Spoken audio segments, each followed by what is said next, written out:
Hola, buenos días a todos. Me llamo Eduardo Miñambres, del Hospital Marqués de Valdecilla, y voy a moderar con mi compañero Domingo Daga, del Hospital de Málaga, esta sesión de comunicaciones orales. Darles a todos los oyentes y a todos los intervinientes en esta sesión la bienvenida a este Congreso de la Sociedad Española de Trasplante. Y con el objeto de estar en tiempo, vamos a empezar ya de forma inmediata con las comunicaciones orales. Para todos aquellos que nos estén escuchando, informarles que haremos 4 comunicaciones orales de forma seguida y posteriormente haremos un stop, una parada de 12 minutos para preguntas de todos los oyentes.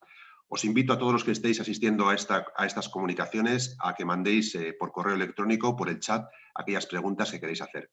Y sin más, pasamos a la primera comunicación oral. Buenos días. Quería agradecer al Comité Científico la aceptación como comunicación oral de nuestro trabajo, el efecto de la perfusión abdominal normotérmica en el perfil de liberación de biomarcadores isquémicos en la donación en asistolia controlada. Es por todos conocido que la perfusión regional normotérmica en la donación en asistolia controlada ha permitido que disminuyan las tasas de disfunción primaria del injerto hepático, que existan menos pérdidas de injerto hepático y que existan menores lesiones biliares de tipo isquémico. En ese tipo de donación, la validación del injerto hepático la hacemos en base a 3 variables fundamentalmente. Por un lado, la valoración macroscópica que hace el equipo quirúrgico durante la cirugía de extracción. En segundo lugar, evaluando los tiempos de isquemia caliente funcional. Y en tercer lugar, a través de la monitorización de enzimas hepáticas ALT y AST. Una monitorización de enzimas cuya validez no está del todo claramente demostrada. Junto con esta pregunta abierta existen otras, tales como ¿cuál es la duración óptima de la perfusión regional normotérmica? ¿O cuáles son las razones por las que objetivamos el desarrollo de disfunción primaria del injerto hepático, aun cuando el donante y el propio injerto eran a priori excelentes? Recientemente, trabajos experimentales nos han mostrado que el hígado, bajo determinadas condiciones inflamatorias, libera proteínas de la respuesta innata inmune como la interleuquina 18, la lipocalina asociada a gelatinasa de neutrófilos, N-gal o el ácido hialurónico, y que estas proteínas median en el daño de isquemia-reperfusión que objetivamos en el trasplante hepático. Es por ello que en este trabajo nos hemos planteado los siguientes objetivos. Un objetivo principal que era ver el efecto de la isquemia caliente funcional durante la perfusión regional normotérmica en el perfil de estas proteínas asociadas a daño isquémico, como son la interleuquina 18, la lipocalina asociada a gelatinasa de neutrófilos y el ácido hialurónico. Y es más, como objetivo secundario, hemos querido ver la relación de estos marcadores de isquemia hepática con 2 variables dependientes, que son la disfunción primaria del injerto hepático y el desarrollo de lesiones isquémicas en la vía biliar. Para ello llevamos a cabo un estudio prospectivo multicéntrico, en el que participaron 4 centros del país: Hospital Universitario Marqués de Valdecilla, Hospital Universitario Virgen de las Nieves en Granada, Hospital Universitario Puerta de Hierro de Madrid y Complejo Hospitalario de A Coruña. Todo ello junto con el apoyo logístico de la ONT y el apoyo a la investigación del Centro de Investigación Cooperativa en Biociencias de Euskadi en Bilbao. Esos 4 centros lo que hicieron fue incluir casos considerados estos los donantes en asistolia controlada, en los que se estaba empleando perfusión regional normotérmica y en los que a su vez iba a haber un explante hepático que iba a ser posteriormente trasplantado. Como controles incluyeron a donantes bajo la variable isquemia, que definía los controles negativos, que eran los donantes en muerte encefálica, donde no había a priori isquemia, y controles positivos para isquemia, que eran los donantes en asistolia no controlada, con al menos 90 minutos de isquemia caliente. En los casos que eran los de donación en asistolia controlada, lo que se hacía era, antes de la retirada de las medidas, se obtenía una muestra sanguínea, que era la muestra basal, la que llamábamos T0, y una vez que se producía la retirada de las medidas de soporte vital, se certificaba el exitus y empezábamos a entrar en el ECMO, en la perfusión regional normotérmica, que era el momento de máxima isquemia, era el minuto 1, ¿no? Lo que llamamos el periodo T1, ahí se volvía a sacar otra muestra sanguínea y así sucesivamente en el minuto 30 y en el minuto 60. Esas muestras sanguíneas eran centrifugadas y el suero era preservado a menos 80 grados centígrados para posteriormente hacer las determinaciones de los biomarcadores. Igualmente, a los 60 minutos se obtenía una muestra hepática para el posterior estudio histopatológico. En los controles, en los casos de donación en asistolia no controlada, se recogían muestras séricas a los 90 minutos de isquemia Y en los casos de donantes de muerte encefálica se obtenía una muestra cuando ya estaba diagnosticada la muerte encefálica, una muestra que llamamos basal, y posteriormente se obtenía otra muestra a los 60 minutos de ya iniciada la cirugía de extracción. En las próximas diapositivas pasamos a presentar los resultados observados. Ambos grupos, casos y controles, fueron similares en las principales variables demográficas evaluadas. En los controles negativos para la isquemia, que eran los donantes en muerte encefálica, podemos observar en la tabla las determinaciones de los 3 biomarcadores, tanto en el momento basal como a los 60 minutos de isquemia, y podemos objetivar que en esta segunda determinación los valores eran incluso hasta inferiores, de lo que podemos concluir que la cirugía no suponía un trigger, no suponía un disparo para la liberación de estos biomarcadores de isquemia hepática. Los controles positivos para isquemia, que era la donación en asistolia no controlada, cuando los comparamos con los donantes en asistolia controlada, que eran nuestros casos, objetivamos los resultados que mostramos en estas 3 figuras. La primera de ellas corresponde a las determinaciones de interleuquina 18. En el diagrama de cajas gris podemos ver la determinación de este biomarcador en el momento de máxima isquemia en los casos de donación en asistolia controlada, y apreciamos que era mucho más pequeña que la que se veía en el modelo de máxima isquemia, que era la donación en asistolia no controlada. Un comportamiento similar lo apreciamos para el ácido hialurónico, donde la mediana de los valores de este biomarcador para los controles de máxima isquemia, que era la donación en asistolia no controlada, nuevamente era significativamente superior a la que veíamos en el punto de máxima isquemia de nuestros casos de donación en asistolia controlada. Por último, para el N-gal, los valores en ambos modelos, tanto en los casos como en los de máxima isquemia, que eran los de no controlada, asistolia no controlada, pues se mantuvieron en el mismo rango de valores similares. Y por último, en las 3 figuras mostramos el comportamiento de los biomarcadores a lo largo de los periodos de perfusión regional normotérmica. La primera figura, la figura A, corresponde a la interleuquina 18.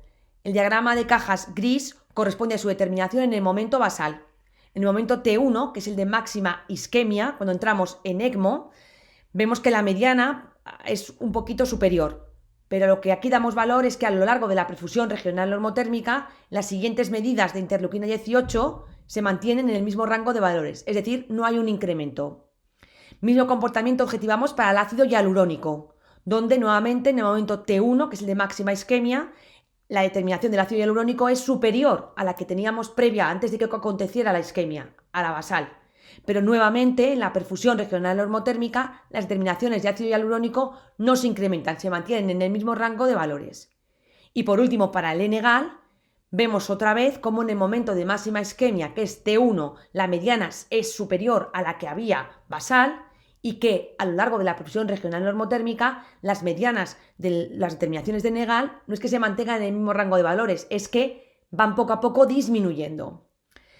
Las variables dependientes que eran la supervivencia al año de los receptores injertos hepáticos, pues vimos que en ese seguimiento hubo una supervivencia del 100% y que en ese periodo de seguimiento no hubo ningún caso de fallo primario del injerto ni tampoco de isquemia biliar. Por lo tanto, no pudimos correlacionar estas variables con las determinaciones de los biomarcadores. Por todo ello concluimos que el daño isquémico favorece la liberación sérica de los 3 biomarcadores evaluados. La perfusión abdominal normotérmica en donación en asistolia controlada atenúa la liberación de la interleuquina 18, ácido hialurónico y N-gal, que son proteínas que están relacionadas con el daño isquémico hepático. Un nivel adecuado de estos 3 biomarcadores durante la perfusión regional normotérmica se asoció a un excelente resultado de los receptores de nuestra serie. Y por último, consideramos que estos 3 biomarcadores podrían ser útiles para evaluar mejor el daño isquémico hepático en la donación en asistolia controlada e incorporarlos como una posible variable a la hora de la toma de decisiones sobre la idoneidad del injerto. Y por último, queríamos agradecer el trabajo y la implicación de todos los centros participantes en este estudio, un estudio que subraya y remarca el liderazgo en investigación que las unidades de coordinación debemos de ejercer. Hola, soy la doctora Aroa Gómez, intensivista y coordinadora de trasplantes del Hospital Universitario Vall d'Hebron de Barcelona. Agradezco a la organización la oportunidad de presentar en este congreso nuestro estudio en forma de comunicación oral, Trasplante seguro, una oportunidad de mejora con cada caso. El trasplante se presenta como el último peldaño de una escala terapéutica para un grupo específico de pacientes en situación terminal de su enfermedad. La donación de órganos está basada en la ponderación del riesgo-beneficio, de manera que se obtengan el máximo número de órganos con el mínimo riesgo para los receptores. Los estándares de calidad y seguridad previenen los errores más comunes y evitan la potencial transmisión donante-receptor. El sistema de biovigilancia intrahospitalario nos permite la detección de estos incidentes para poder analizarlos e implementar acciones de mejora para todo el proceso, inicialmente a nivel local y en algunos casos también a nivel autonómico o nacional. Presentamos un estudio retrospectivo en el que se recogen todas las notificaciones de biovigilancia de donantes y receptores del 2015 al 2019 en nuestro centro. Las variables analizadas, las definiciones de evento adverso grave, reacción adversa grave, así como los criterios para la puntuación de matriz de riesgo, están descritas en la European Guide to the Quality and Safety of Organs for Transplantation. A modo recordatorio, un evento adverso grave es una incidencia no deseada o imprevista vinculada a cualquier etapa del proceso que podría potencialmente derivar en un daño en el receptor. En cambio, una reacción adversa grave implica que ya se ha producido este daño derivado de esta exposición. Durante el periodo analizado se produjeron 47 casos con 67 notificaciones de biovigilancia afectando a 64 receptores. La tasa de notificación total fue del 4,5%. En la gráfica de arriba pueden ver la tendencia a lo largo de los 5 años en la que se observa un claro incremento en la notificación.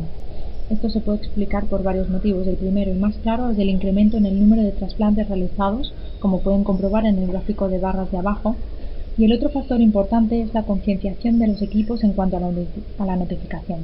En nuestro centro, los casos se analizan de manera multidisciplinar y coordinados por el responsable de biovigilancia hospitalario, que es el coordinador de trasplantes, con un referente de cada equipo, tanto de la parte quirúrgica como médica, además de los especialistas implicados, ya sea micro, oncología, AP.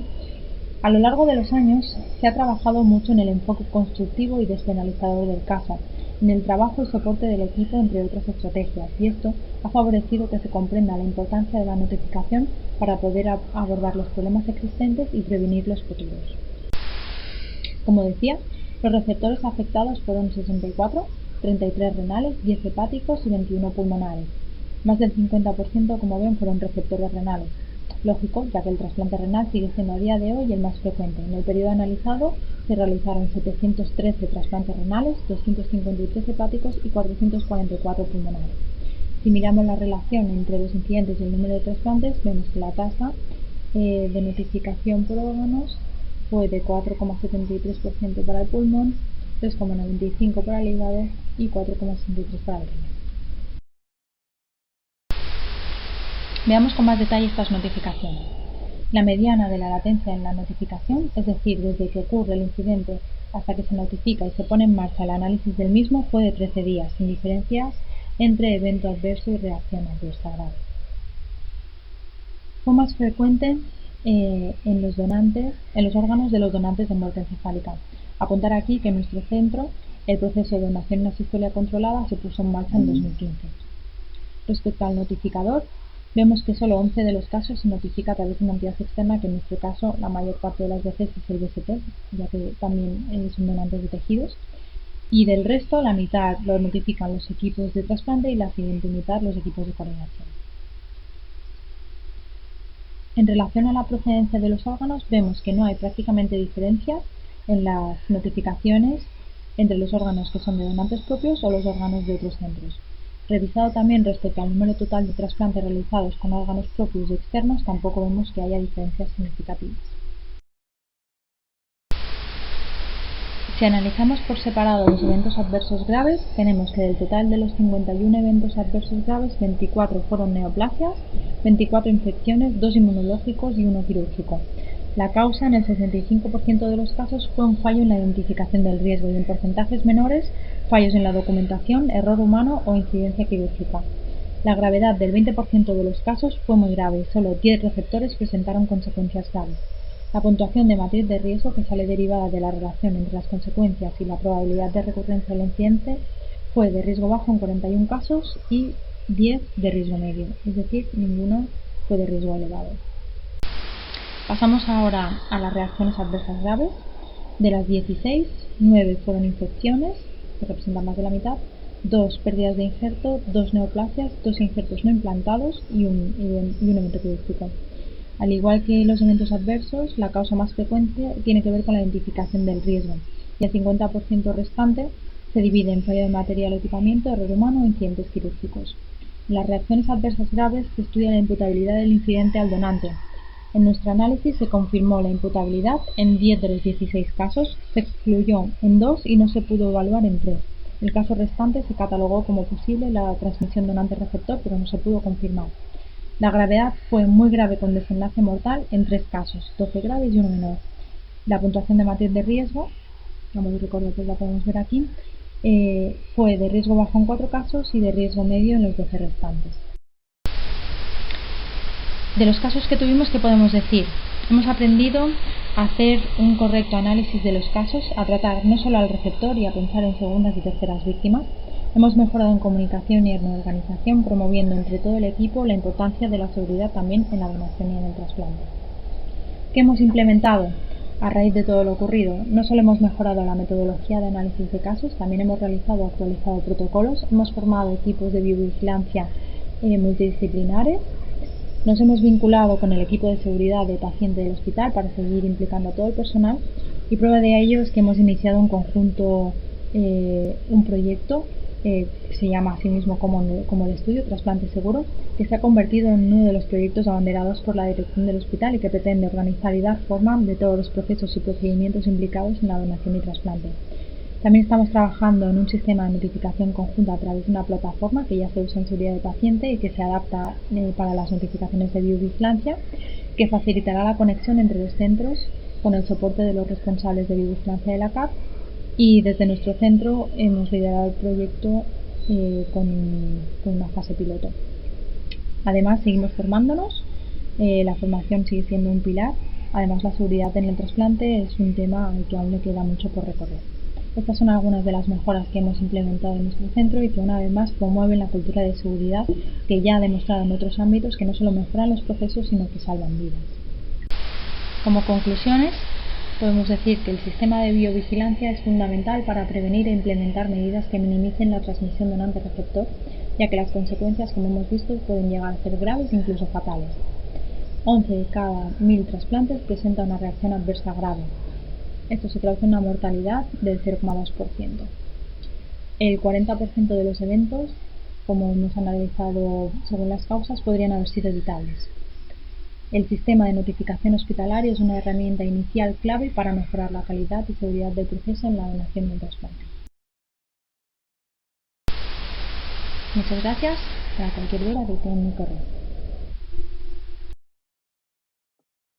Buenos días. Lo primero que quisiera hacer es agradecer a la Sociedad Española de Trasplante haber seleccionado esta comunicación oral. Bueno, los programas de donación tipo 2 en España son muy escasos. Como pueden ver en pantalla, en el año 2019, que digamos no teníamos la influencia del COVID, solamente se realizaron 77 donaciones tipo 2. Y como pueden ver en pantalla, el número de programas es muy reducido. Realmente hay 3 centros que de forma habitual hacen más de 10 o 12 donantes tipo 2 al año, y el resto, pues 6-7 equipos que hacemos entre 2, 3 a 7, 8 donaciones tipo 2 anuales. A pesar de que hay muy pocos donantes tipo 2, la rentabilidad de este programa sigue siendo muy reducida. Como pueden ver en pantalla, en la parte inferior, de 93 donantes que ha habido en los 2 últimos años, solamente en el 57% de ellos se ha trasplantado al menos un órgano. Es decir, son programas que mueven muchos recursos humanos, muchos recursos logísticos, mucha tecnología, pero tiene una rentabilidad muy pequeña. Si ven esta diapositiva, se puede ver cómo de cada 100 activaciones, en el 50% de ellas no hay donación de órganos. No se transforman en donación, con la cantidad de recursos humanos y materiales que se movilizan. Y de cada 100 donantes que van a quirófano a extraer, solo se trasplanta un órgano en 2/3 de ellos. Es decir, hay una gran pérdida del 50% en la transición de activaciones a donaciones y de 1/3 de donaciones a realmente donantes efectivos, donantes de los que se trasplanta un órgano. Hay muy poca rentabilidad. Y la primera pregunta aquí es, ¿quién atiende el teléfono para activar adecuadamente cuando hay que activar ese tipo de procesos? Bien, esta es la serie española, publicada el año pasado, donde teníamos una supervivencia del injerto renal del 87% al año. Y se veían tres variables que claramente influían en la primary non-function renal, es decir, en el riñón no funcionante. Una edad del donante de más de 60 años, un tiempo de isquemia caliente de más de 130 minutos y el uso de la técnica de preservación con técnica de perfusión fría. En pantalla se puede ver cómo el donante de más de 60 años, la isquemia caliente prolongada, el uso de la perfusión fría como técnica de preservación o un tiempo de isquemia fría de más de 15 horas eran factores que se asociaban con una peor supervivencia del injerto renal al año. Este es un trabajo muy interesante del grupo del 12 de octubre, resultados muy similares a la serie nacional, con unos resultados de supervivencia muy buenos, pero que vemos que el tiempo intrahospitalario, la llegada del donante, del potencial donante al hospital se producía a los 72 minutos, pero la canulación, la entrada en ECMO, se producía 50 minutos después. Es decir, se gastaban en el hospital 50 minutos para confirmar el fallecimiento y producirse la canulación. Tiempo que, a mi modo de ver, es muy prolongado y creemos que se puede mejorar. La hipótesis de nuestro trabajo es que la aplicación de unos criterios estrictos en la activación de los procedimientos y la optimización del manejo intrahospitalario en el procedimiento de donación tipo 2 mejoran la rentabilidad y supervivencia de estos programas. Nuestros criterios son edad estricta por debajo de 60 años. Nunca asociamos riesgos. Hay tres variables: edad, no flow period, desde la parada cardíaca hasta la reanimación, que tiene que ser un límite de 15 minutos, y una isquemia caliente menor de 150 minutos. Pero nunca estas tres variables pueden estar en el rango alto de la aceptabilidad. Asimismo, nos ponemos como objetivo jamás consumir los 15 minutos que nos dice la legislación. Es decir, no tenemos que esperar el silencio administrativo para poder canular. Tenemos que conseguir el consentimiento favorable del juzgado. Debemos canular en el sitio donde se ha certificado el exitus, para evitar desplazamientos del cadáver con un cardiocompresor por el hospital, que hacen perder mucho tiempo. Debemos utilizar una cánula doble, que ya verán ustedes que ahorra mucho tiempo, y la activación siempre debe ser hecha por un médico experto. Esta es la cánula doble que utilizamos, una de Edwards, realmente la utilizamos en cirugía cardiovascular sin ningún tipo de problema. Y esto es lo que hacemos: llega el potencial donante, llega la UCI, vuelvo a insistir que jamás esperamos a consumir el silencio administrativo, siempre buscamos el consentimiento afirmativo del juez de guardia. Iniciamos la canulación, una vez conseguido, se canula la vena femoral, se pasa la cánula, canulamos la arteria femoral, utilizamos, aquí ven ustedes, la cánula doble, y por la cánula doble pasamos el balón, inflando el balón y entrando en ECMO.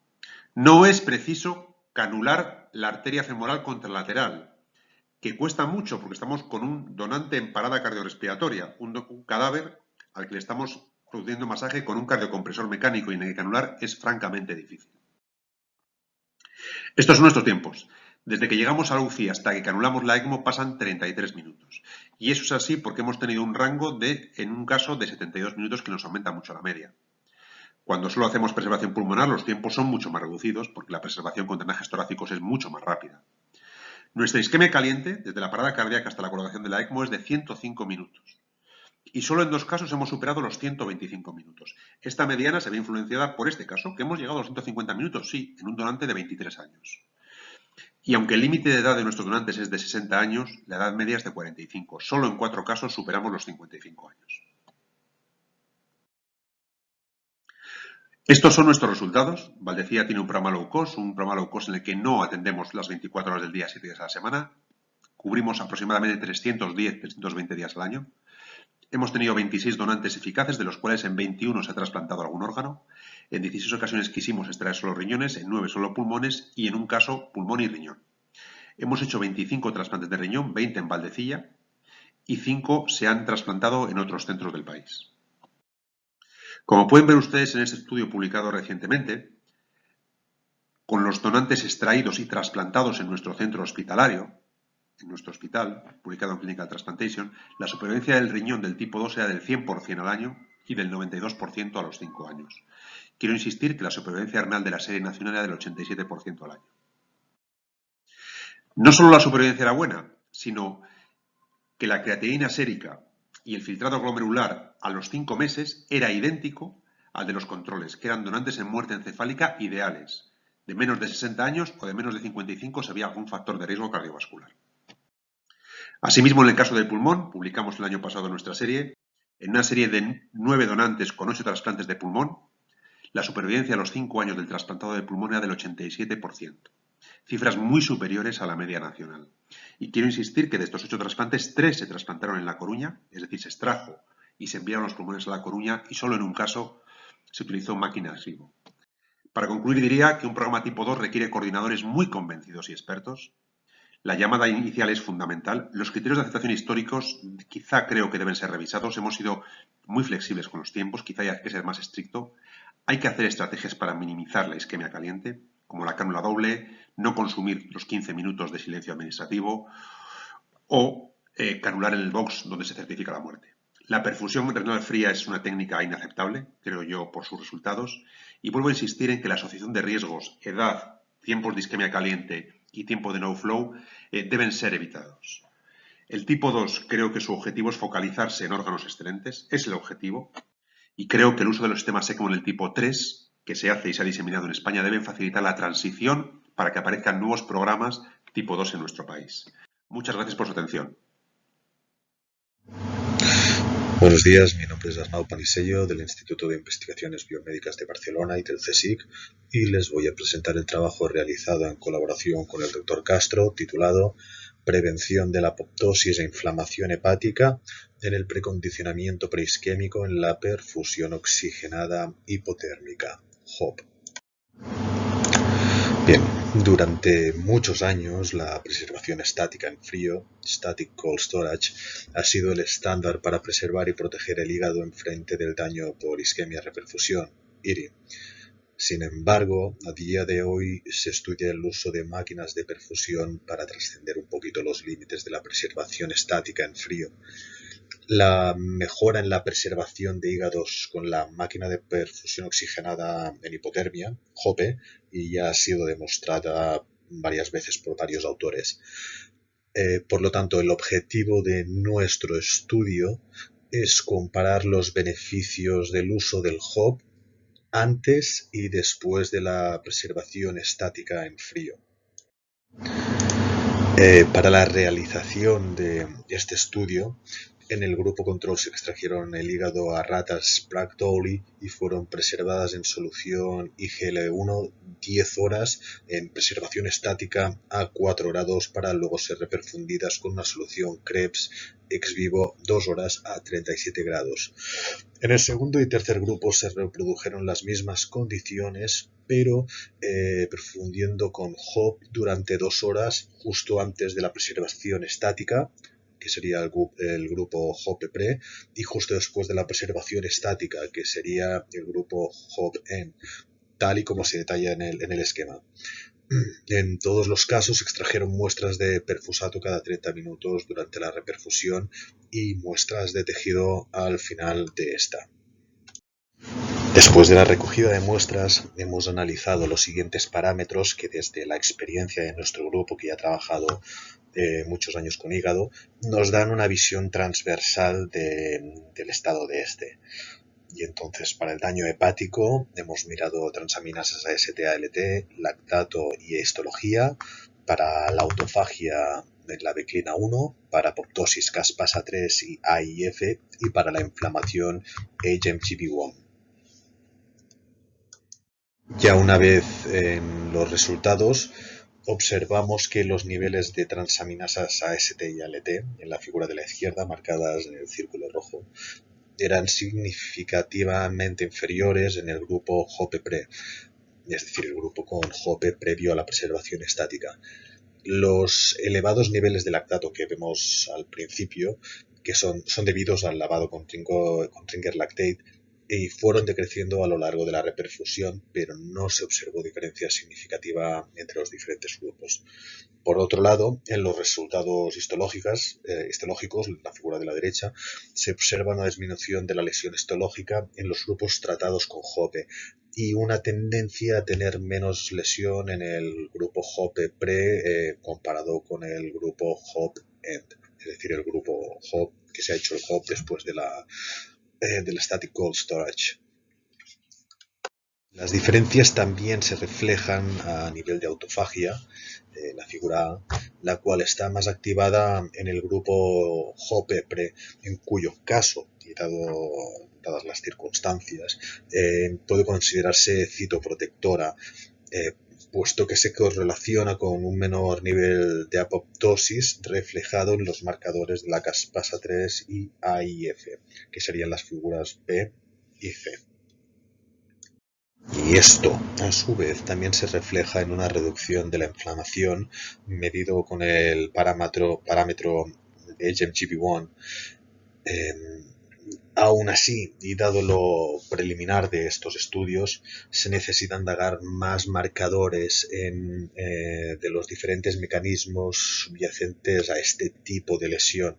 Este estudio da una visión transversal, pero abre la puerta a futuros estudios que profundicen en esta lesión por isquemia-reperfusión. Solo hemos estudiado varios marcadores clave en diferentes vías, pero no se ha profundizado.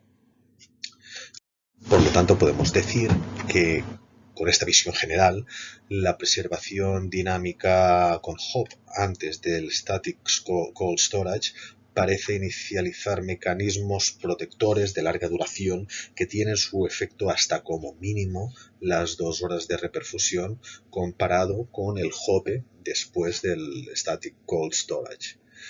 Lo que hemos visto que es importante es el balance entre la inflamación, apoptosis y autofagia, y aquí parece tener un papel relevante en la protección del hígado.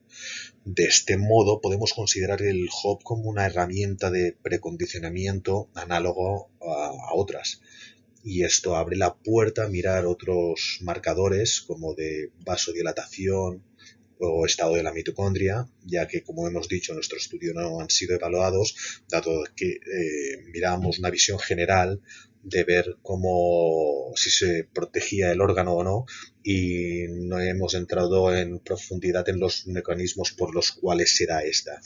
Así que, como conclusión, podemos determinar que el HOP antes del Static Cold Storage es una herramienta prometedora. Pues este es el fin de la presentación. Muchas gracias por su atención y esto ha sido todo.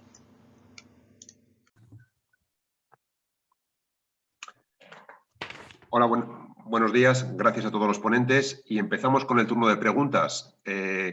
Tenemos alguna pregunta ya en el chat y una pregunta para la doctora Aroa Gómez. Nos pregunta la doctora Beatriz Domínguez Gil, de la Organización Nacional de Trasplantes, que es un excelente ejemplo de cómo organizar la biovigilancia en un centro, y si puede describir el caso de transmisión neoplásica, qué tipo de tumor se transmitió. El caso de la neoplasia, que además fue uno de los que resultó en fallecimiento, fue uno de los casos en los que no se pudo acabar de determinar si realmente la transmisión donante-receptor fue efectivamente así. La paciente, la receptora, tenía el antecedente de un hepatocarcinoma y en los antecedentes del donante sí que había una neodestasis in situ de cervix, o sea que no contraindica la donación, y lo que se vio es que se volvió a recidivar, apreció un tumor hepático de nuevo, con lo cual no se pudo acabar de saber realmente si había alguna implicación, que lo más probable es que no, del tumor de la donante. Y bueno, este fue el caso de la neoplasia.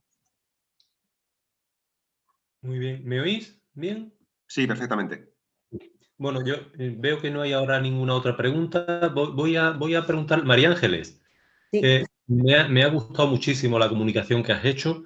Está claro que en la donación asistolia controlada la clave está en ver si lo que hacemos, la utilización de la tecnología y de toda la parafernalia que montamos realmente es eficaz. Y para eso tenemos que mejorar la visión macroscópica del hígado, o lo que le parece al cirujano que está más o menos hinchado. En fin, ya sabes de lo que te digo.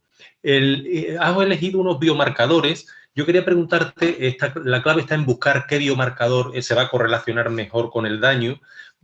¿Por qué habéis recogido estos biomarcadores? ¿Por qué el ENEGAL, el hialurónico y la 18? Pues mira, Domingo, por lo que comentas, la utilidad de estos biomarcadores los hemos escogido porque además pensamos que hay una variable que es el daño de isquemia-reperfusión que quizá no lo estamos valorando de manera clásica con las enzimas hepáticas, con la ALT y AST.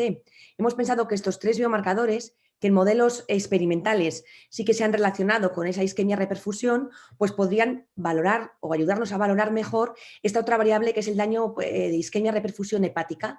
De ahí venía un poco esa elección de estos 3 biomarcadores. Es decir, quizá, como comentaba, se nos está escapando esta otra variable, ¿no? Que es este daño ahí, que nos podía explicar lo que comentaba en la diapositiva, en la presentación, que tengamos casos de disfunción del injerto hepático, incluso de pérdida del injerto hepático, aun cuando, si analizamos retrospectivamente qué pasaba en esos casos, pues a priori macroscópicamente el cirujano le daba el ok y el perfil de enzimas hepáticas era excelente. Quizá es porque se nos escapa esa otra variable que puede ser el daño isquemia-reperfusión. De ahí el escoger estos 3 que, como insisto y subrayo, se han visto en estudios experimentales. Y que es verdad que su utilidad, en este caso para la valoración en donación en asistolia, pues son pioneros todavía, ¿de acuerdo? Y limitado por el tamaño muestral de nuestro caso, que la N es pequeña.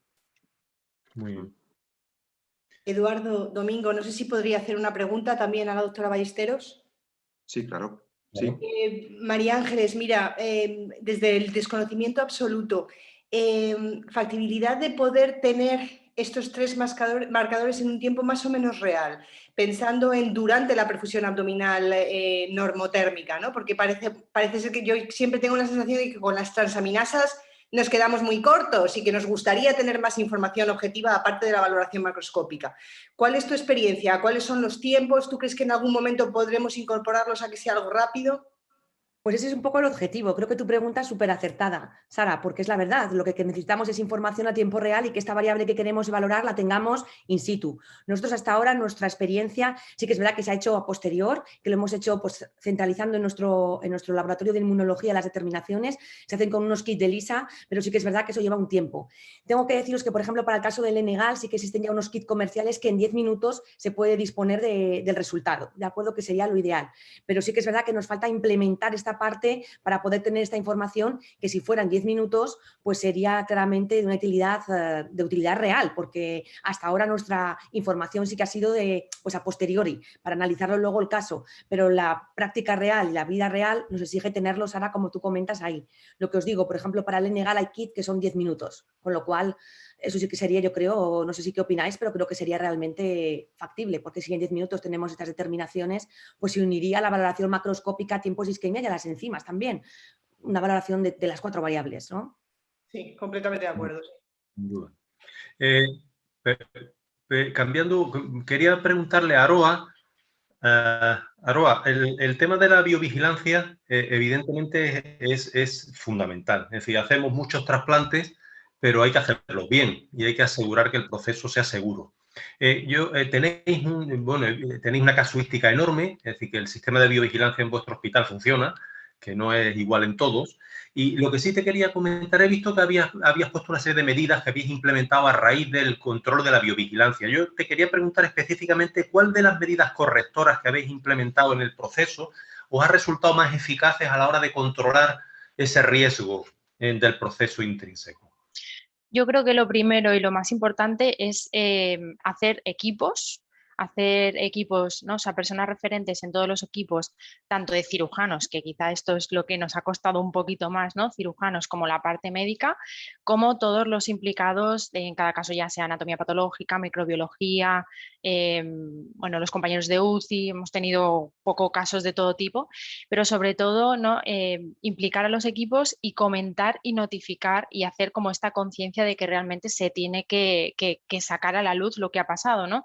Esto antiguamente sí que había como muy, ¿no? Como un poco de, no oscurantismo, pero como este miedo, ¿no? de explicar lo malo que nos había pasado, sintiéndonos culpables y responsables del proceso, ¿no? Del acto, que había veces que entrañaba consecuencias graves para los receptores, ¿no?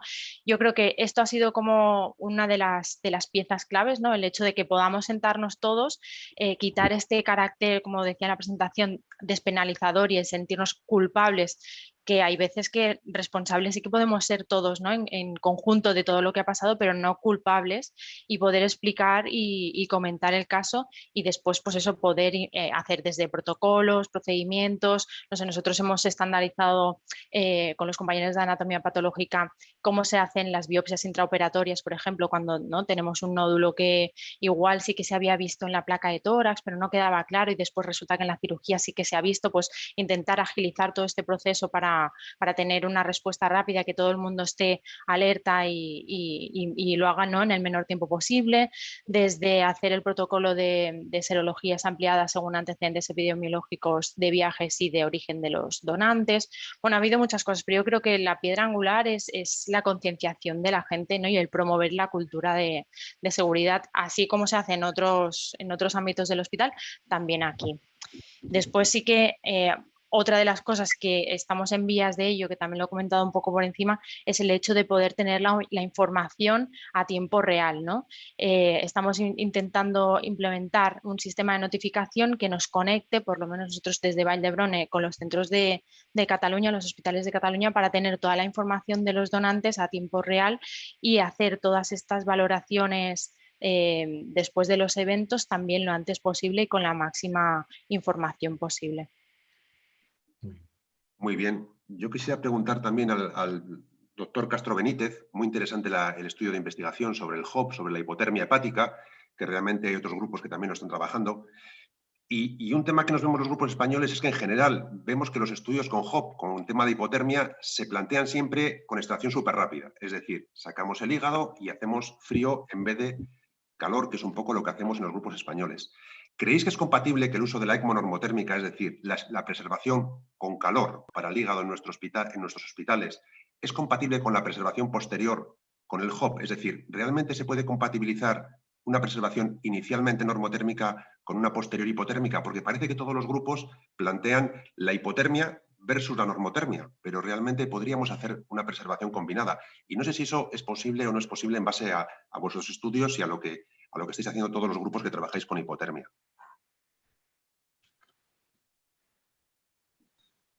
¿Perdón?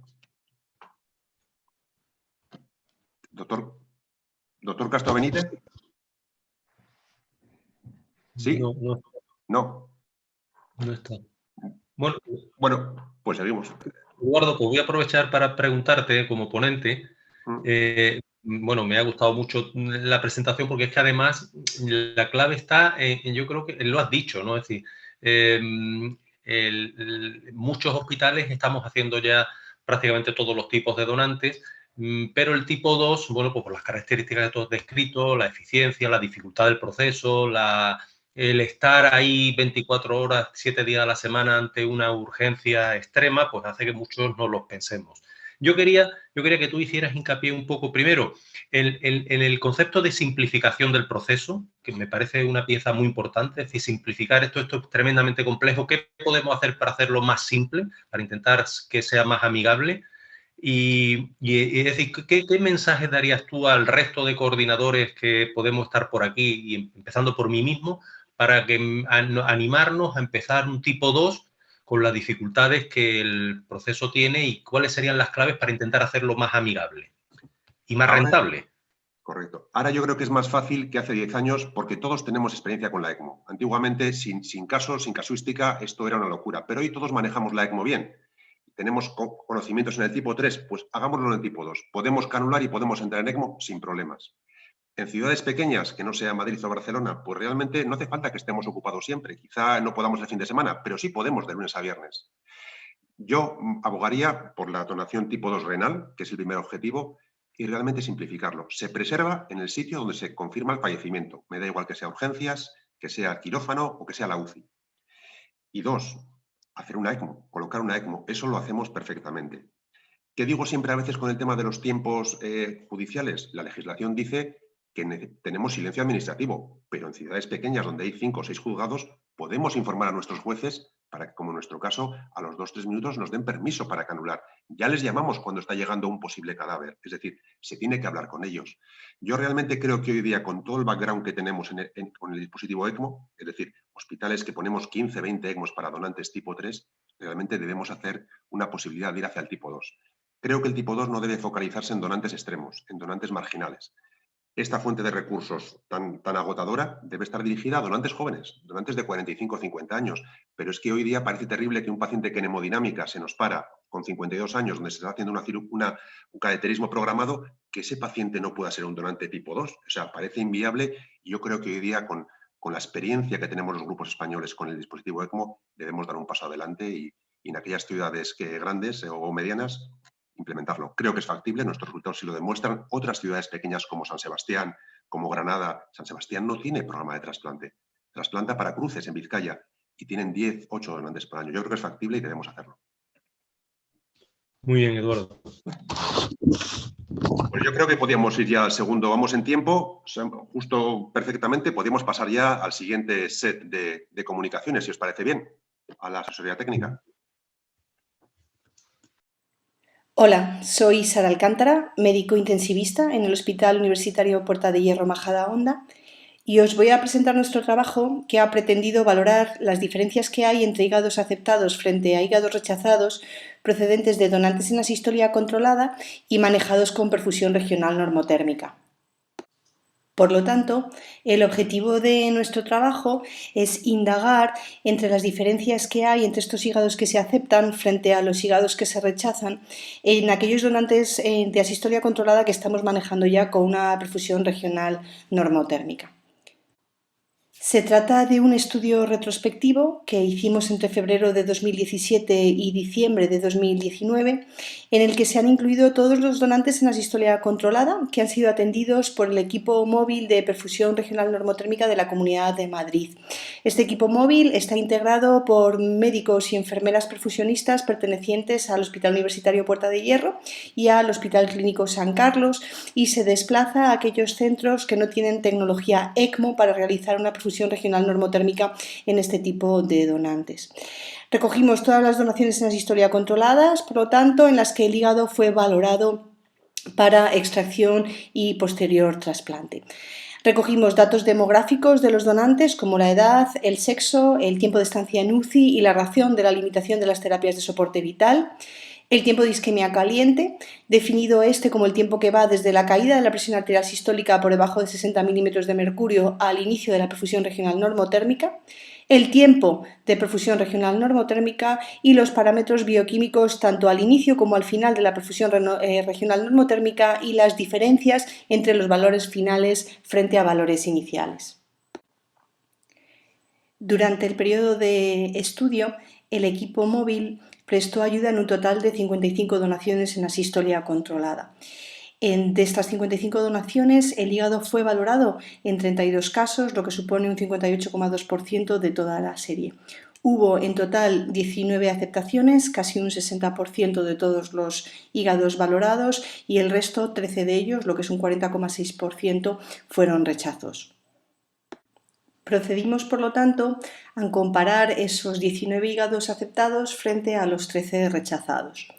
No encontramos diferencias estadísticamente significativas en la edad, el sexo, la estancia en UCI y tampoco en la causa de la limitación de las terapias de soporte vital avanzado, siendo el daño neurológico la causa principal de esta limitación en ambos grupos.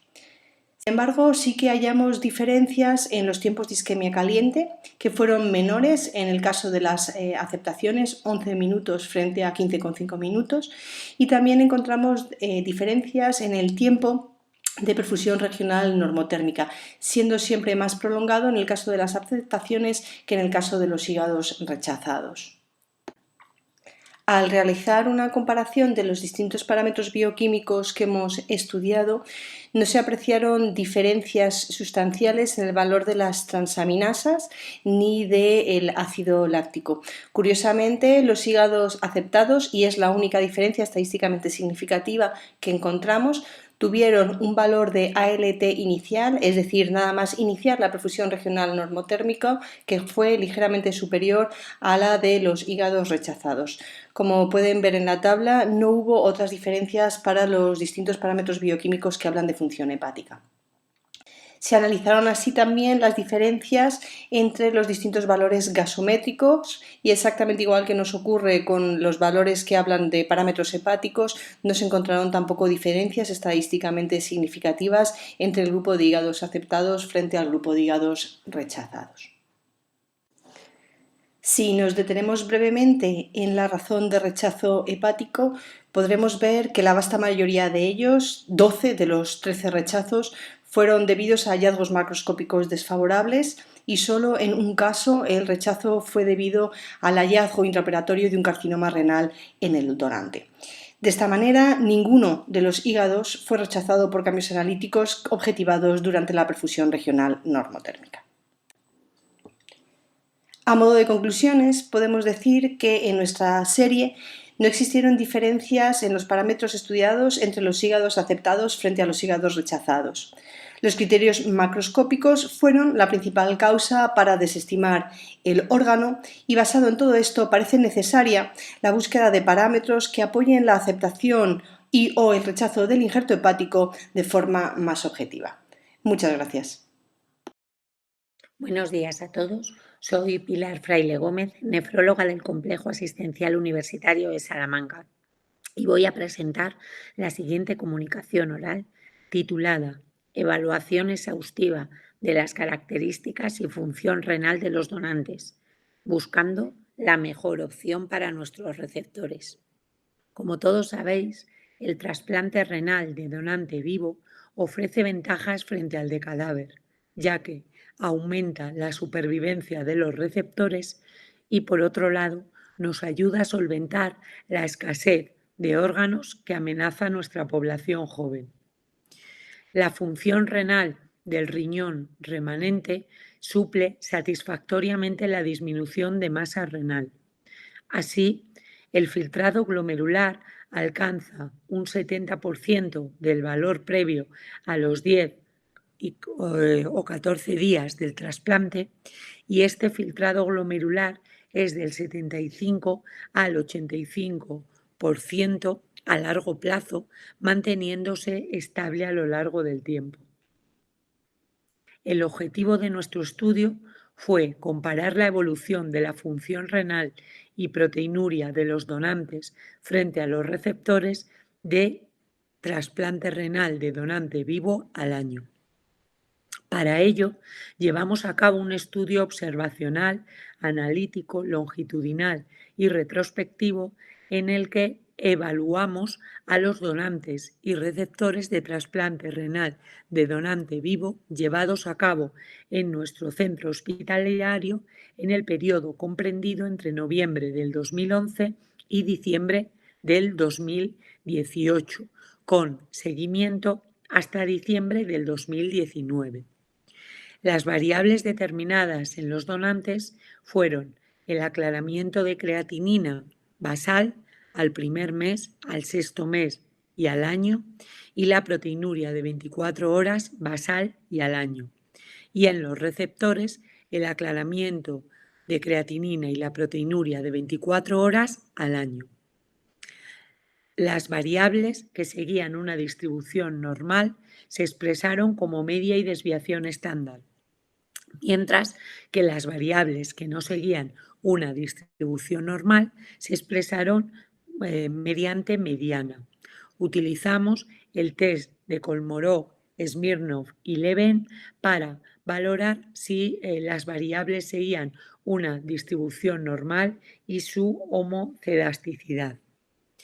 Utilizamos como test paramétrico el test de Student y como test no paramétrico el de Wilkinson, la U de Mann-Whitney y el test de Friedman con la corrección de Bonferroni.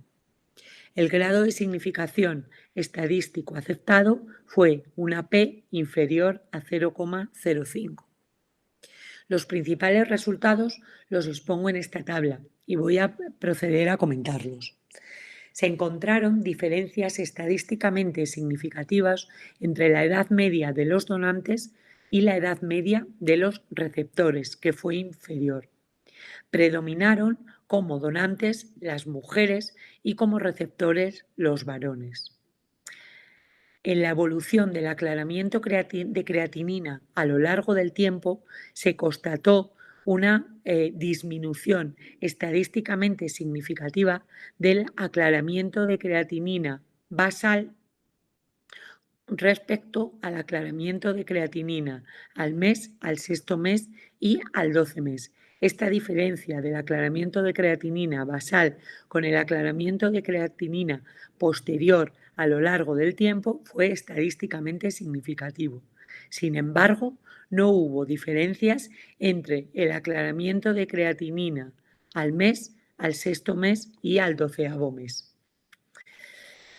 También se constató una diferencia estadísticamente significativa entre el aclaramiento de creatinina basal y el aclaramiento de creatinina de los receptores al año, pero no hubo diferencias estadísticamente significativas entre el aclaramiento de creatinina de los donantes a los 12 meses y el aclaramiento de creatinina de los receptores a los 12 meses.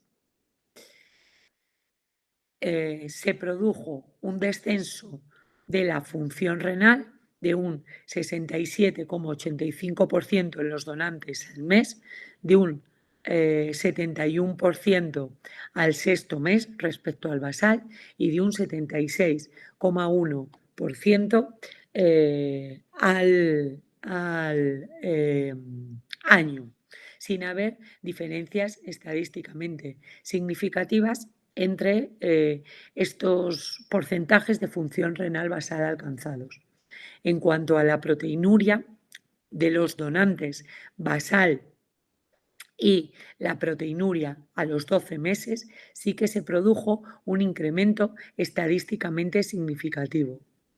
Y al comparar la proteinuria de los donantes al año frente a la proteinuria de los receptores al año, también se vieron diferencias estadísticamente significativas, siendo superior la proteinuria de los receptores al año frente a la proteinuria de los donantes.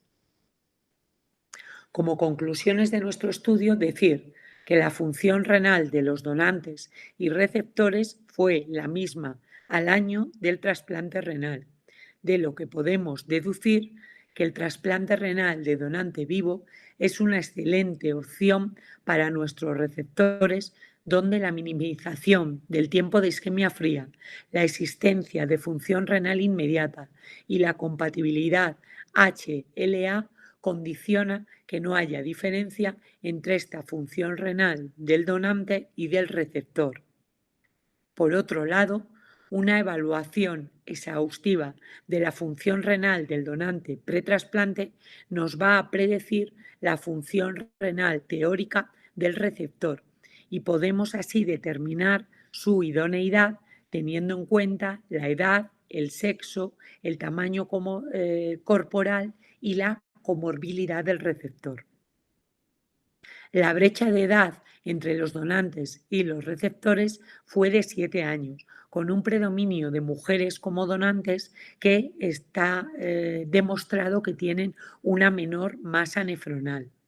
En conjunto, las evidencias actuales nos dicen que cuando el donante es femenino y de edad avanzada y el receptor hombre y joven, no estamos ante las circunstancias idóneas para garantizar unos buenos resultados a medio y largo plazo del trasplante.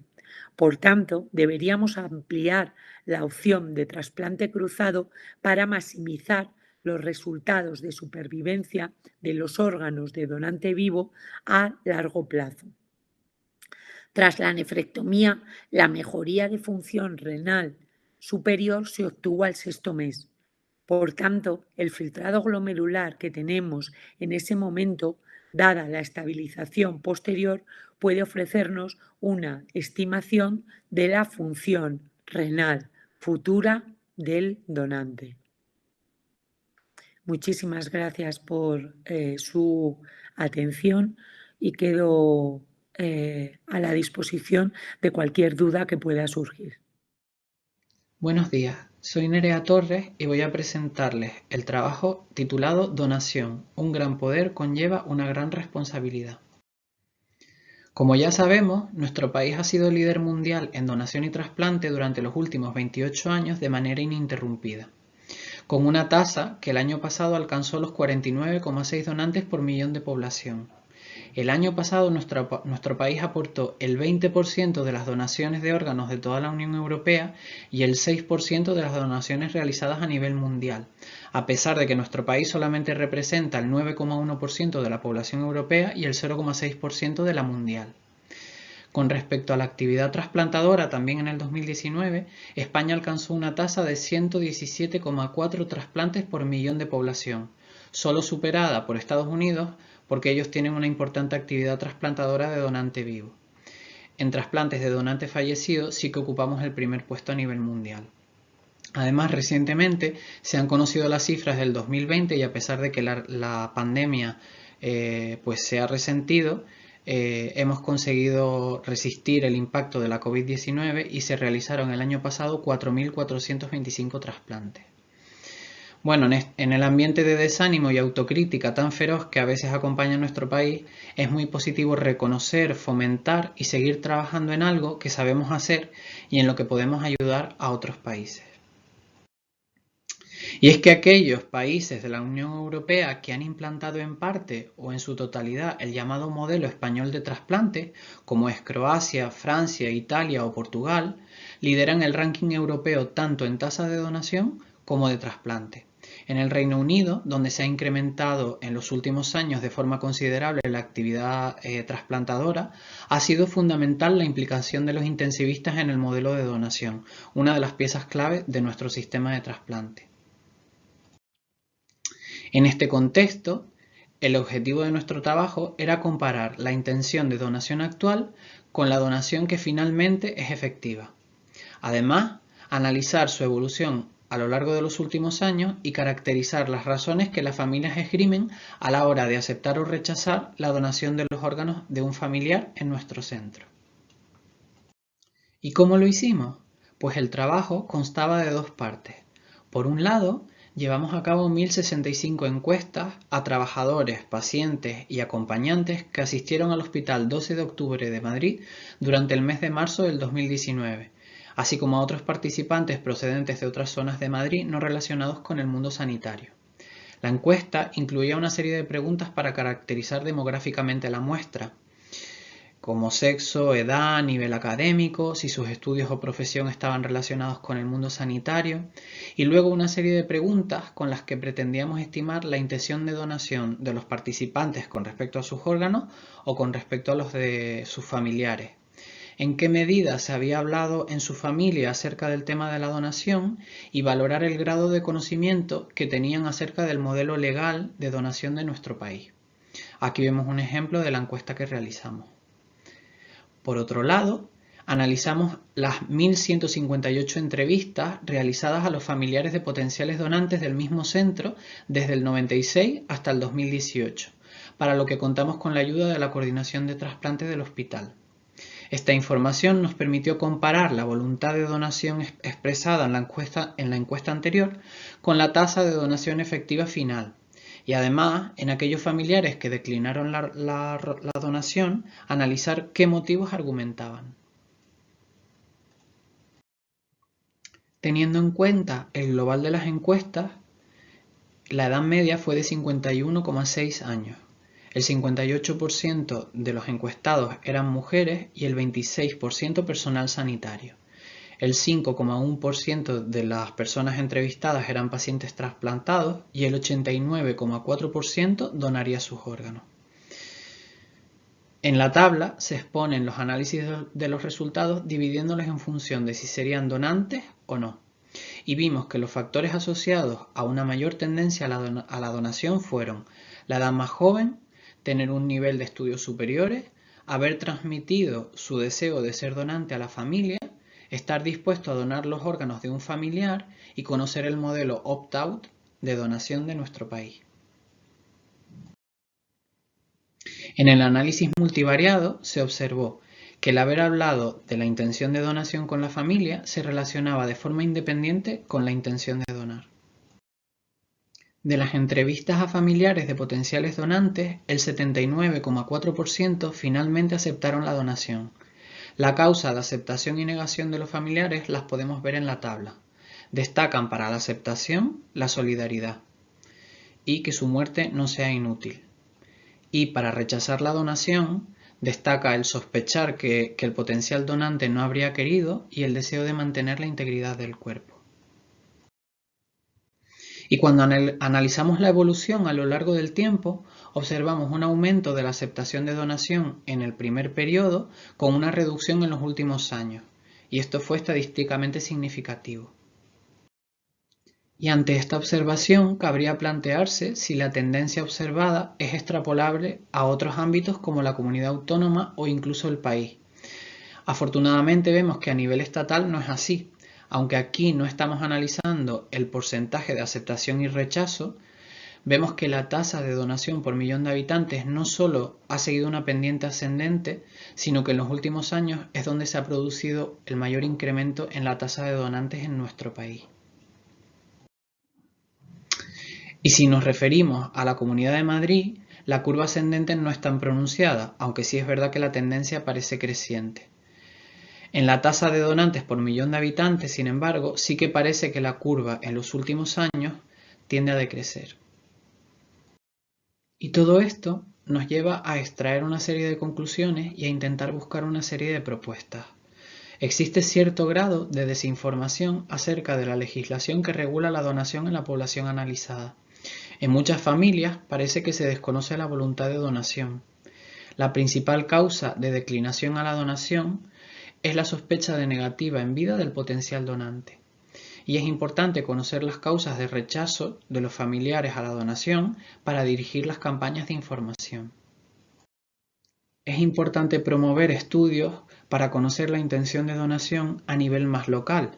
Si se identifica que una comarca, una provincia, un municipio son más reticentes a la donación, podremos plantear actividades de información y sensibilización más dirigidas a ese nivel. También se deben fomentar campañas destinadas a que en las familias se hable acerca de la donación y se manifieste la voluntad de donar. Y todo esto es una responsabilidad de todos para seguir mejorando unas cifras que salvan vidas. Porque como decíamos al principio de la presentación, un gran poder conlleva una gran responsabilidad. Muchísimas gracias a todos por su atención y espero que en los próximos congresos haya mejorado esta situación y que nos podamos ver en persona. Un saludo. A continuación, en representación de la sección de donación y coordinación de trasplantes, paso a explicar el resultado del trabajo denominado Utilidad clínica y evolución del lactato en el donante en asistolia no controlada en recirculación oral. Como ustedes bien saben, los resultados obtenidos en el trasplante renal que procede de los donantes en asistolia no controlada presentan una mayor incidencia de función renal retardada y fallo primario del injerto en comparación con los trasplantes renales procedentes del resto de donantes, ¿no? Y asimismo el número de hígados generados y trasplantados es marcadamente inferior. Múltiples factores intervienen en la evaluación y la viabilidad de este donante y finalmente en el grado de utilización de los órganos. Desde una selección del donante, un control estricto de los tiempos de isquemia caliente y isquemia fría, el empleo de los sistemas de recirculación normotérmica como medio para mantener el equilibrio y como resultado del insulto isquémico que sufre este tipo de donantes. Habitualmente en clínica la hiperlactacidemia se ha propuesto como factor pronóstico, ¿no?, de morbimortalidad en pacientes críticos, en casos de sepsis o en el seguimiento de pacientes que han sufrido un paro cardiopulmonar, ¿no? Y todo esto está relacionado, estos parámetros la determinación del lactato permite el seguimiento de la alteración de la disfunción orgánica. Por eso mismo en el modelo de donante en asistolia controlada, ya sea por el insulto isquémico, que supone inhibición del metabolismo aeróbico del piruvato, o por aumento de la producción, cabe esperar una hiperlactacidemia, ¿no? No obstante, pues faltan estudios un poco que nos expliquen qué valores de lactato tenemos que encontrar o son útiles para poder seguir en estos pacientes y si el lactato en este modelo tiene un valor predictivo de viabilidad final de los órganos. Para ello, pues primero de todo, intentar conocer qué valores basales del lactato nos tenemos que encontrar, ver si existen diferencias en los donantes con órganos válidos para el trasplante con respecto a los que finalmente no son válidos para trasplantes, conocer las determinaciones, la cinética de evolución de la determinación seriada del lactato durante la recirculación normotérmica en el donante en asistolia no controlada y conocer la capacidad predictiva del lactato si realmente tiene la viabilidad final de los órganos. Para ello tenemos un estudio descriptivo, prospectivo y observacional de una cohorte de casos que hemos admitido en el servicio de urgencias que cumplían los criterios para iniciar el protocolo de donación en asistolia no controlada, que como edad máxima tenemos 65 años, que son pacientes que sufren una parada donde las maniobras de resucitación se inician como mínimo con un tiempo de inferior a 15 minutos sin maniobras, y un tiempo de isquemia caliente total desde la parada hasta entrar en los sistemas de recirculación normotérmica en menos de 150 minutos, ¿no? El ECMO nosotros que hemos empleado son un ECMO con perfusión de órganos abdominales que oscilan entre 1 y 2,5 litros por metro cuadrado y el tiempo que permanece el donante conectado a la recirculación normotérmica es un mínimo de 1 hora y un máximo de 6 hasta llegar a quirófano. Y durante el tiempo, ya sea basal, a la entrada en bomba y cada 30 minutos de forma seriada, pues hacemos todas las determinaciones bioquímicas de función renal, función hepática, gases, hematología y determinación del lactato. Y finalmente en quirófano la perfusión realmente final de los órganos será la que dé la viabilidad.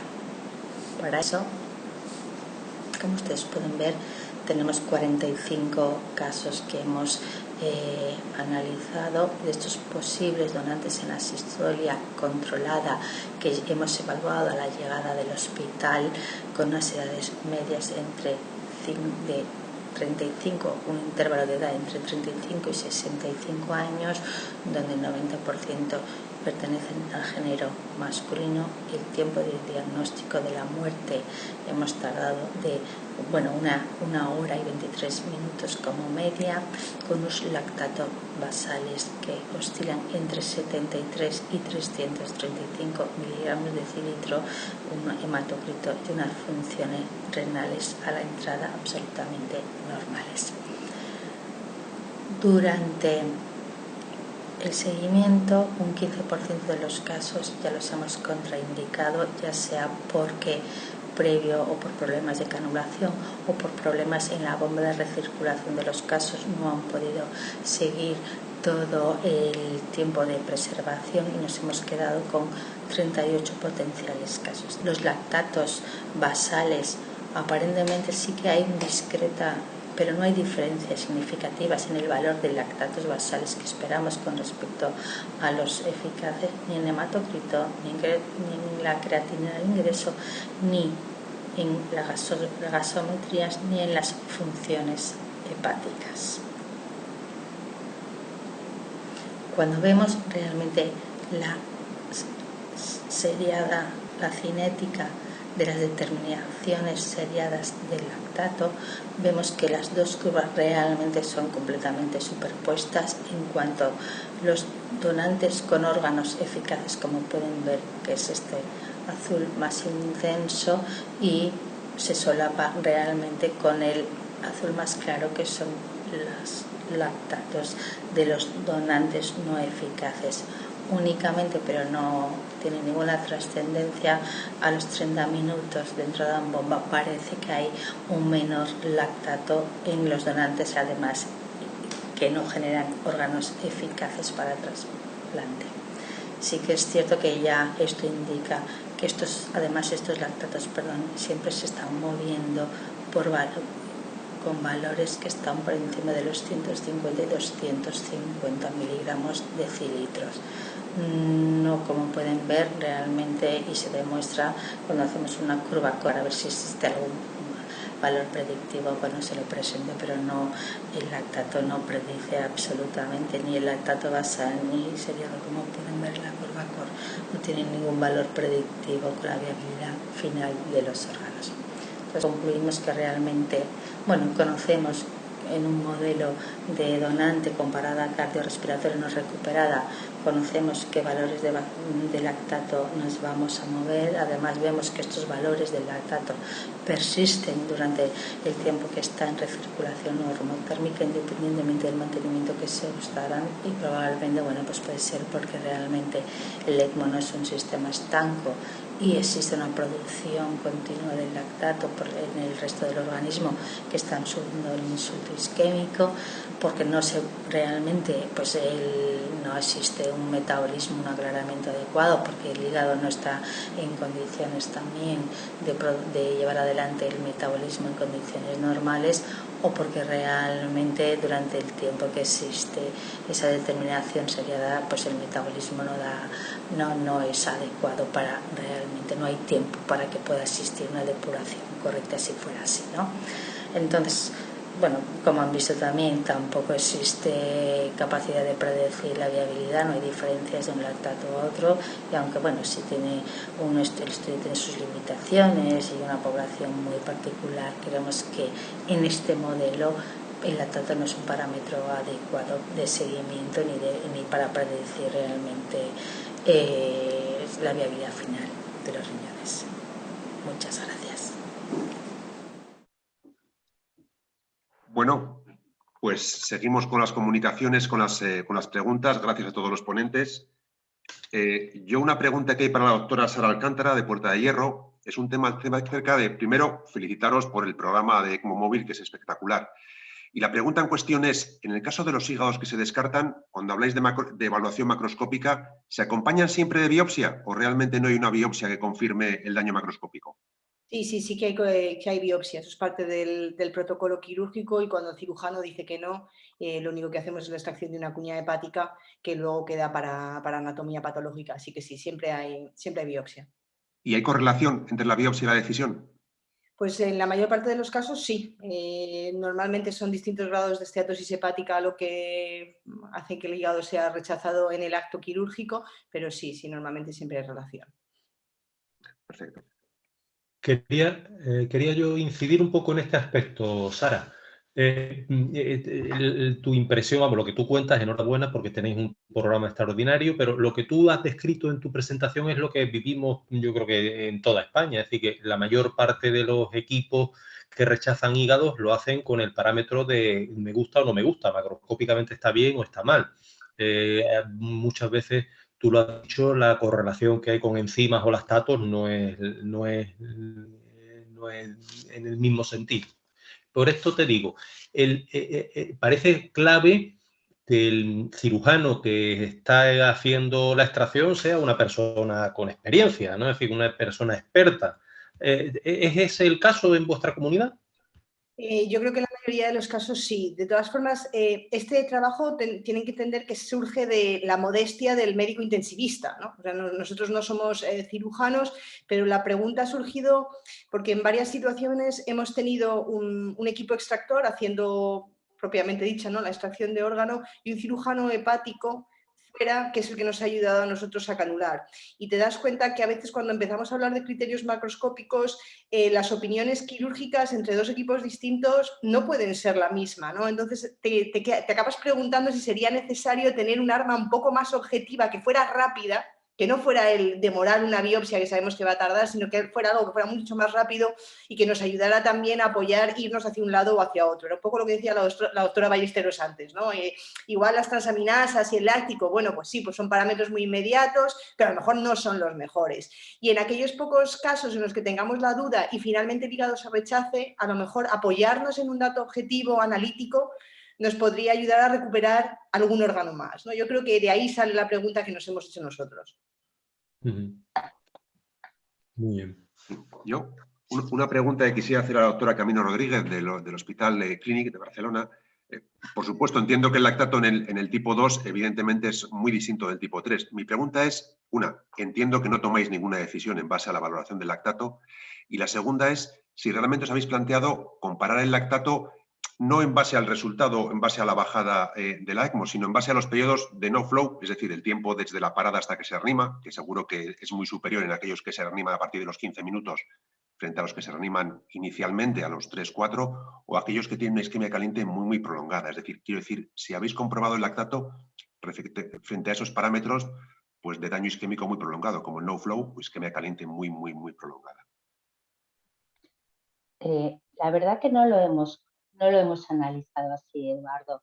Sí que es cierto que, bueno, sería una forma también para ver si hay alguna diferencia, pero me extraña, ¿eh?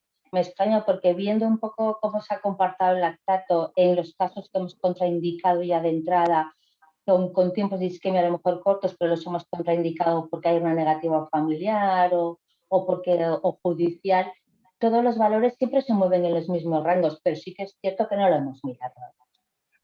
¿Y qué opinión tenéis del lactato? Porque en el tipo 3 sí que parece que en el tema hepático cada vez más equipos están planteando que el lactato es un marcador que debiera ir bajando a lo largo de la perfusión normotérmica, y aunque todos siguen viendo las transaminasas, bueno, el lactato en muchos grupos en congresos comentan que les importa.